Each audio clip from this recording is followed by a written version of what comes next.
अस्सलाम वालेकुम। मैं तारिक कुरैशी आपकी खिदमत में एक बार फिर से हाज़िर।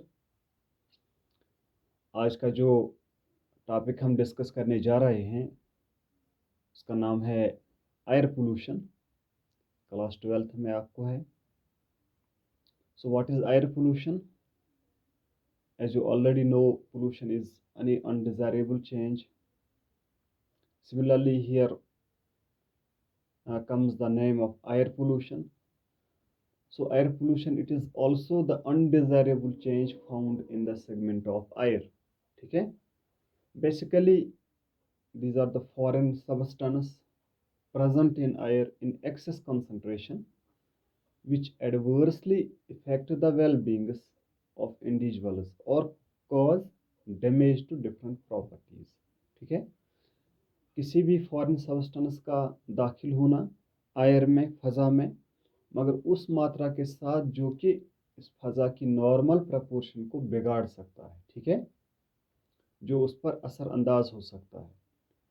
तो कोई भी ऐसा फॉरेन पार्टिकल जो एक्सेस कंसंट्रेशन में एयर में चला जाता है और वहाँ पर कुछ प्रॉब्लम खड़ा कर लेता है, दैट मीन्स पोल्यूशन कर लेता है, so it is called as air pollution. या किसी प्रॉपर्टी को डैमेज करता है, किसी इंडिविजुअल को डैमेज करता है, किसी लाइफ को वहाँ पर डैमेज करता है, so it is called as air pollution. ठीक है ना? सिमिलरली इसी तरह अगर वाटर में चला जाएगा, सॉइल में चला जाएगा, तो वहाँ पर भी वो सॉइल या वाटर में पोल्यूशन क्रिएट कर सकता है। ठीक है? तो ये कैसे होता है, इसका काज क्या है, कारण क्या है? दो कैटेगरियाँ इसमें आती है, दो कारण से हो सकता है। कारण तो बहुत सारे हैं, अलबत्ता दो कैटेगरियाँ इसको बना ली गई है। एक है नेचुरल कॉज और नेचुरल रिसोर्स। ठीक है ना? और दूसरा जो है, these are man made cause और मैन मेड एक्टिविटीज़। ठीक है?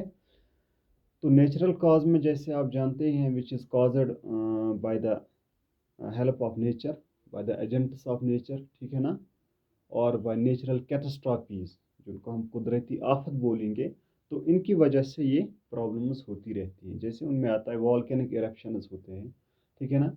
फॉरेस्ट फायर्स होते हैं, कभी डस्ट फ्रॉम नेचुरल रिसोर्स। ठीक है ना?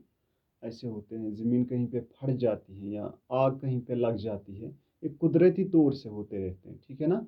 या कभी इस तरह की वो विंड चलती है, आंधी चलती है, ठीक है ना, तूफान चलते हैं, कि ये डस्ट ले जाते हैं या बाकी बाकी चीज़ जो है फैल जाते हैं इस एयर में, फ़ज़ा में, जिनकी बदौलत से क्या होता है, ये एयर है ये पोल्यूट होता है। ठीक है ना? इसी तरह मीथेन गैसेस भी जो हैं, पैडी फील्ड जो होते हैं, हमारे धान के जो फसलें होती हैं, और इसके अलावा जो एनिमल्स होते हैं, उनके में रूमिनेंट्स जिनको बोलते हैं, ख़ासतौर पर काउ, फैलोज, ऑक्सीज, उनमें उनको रूमिनेंट्स बोलते हैं। ठीक है ना? उनके स्टमक से प्रोड्यूस होता है methane gas, which already leads its way towards the air. ठीक है ना? सिमिलरली इसी तरह रेडॉन एक गैस आता है फ्रॉम रेडियो एक्टिव सब्सटेंस से है। ठीक है ना? ये भी कभी अर्थ क्रस्ट में क्या इसका होता है, डिके होता है। ठीक है ना? तो इसकी बदौलत से भी यहाँ पर ये एयर पोल्यूशन है वो होता रहता है। ठीक है ना? अब हम नेक्स्ट देखेंगे ये मैन मेड कॉज क्या है। ओके।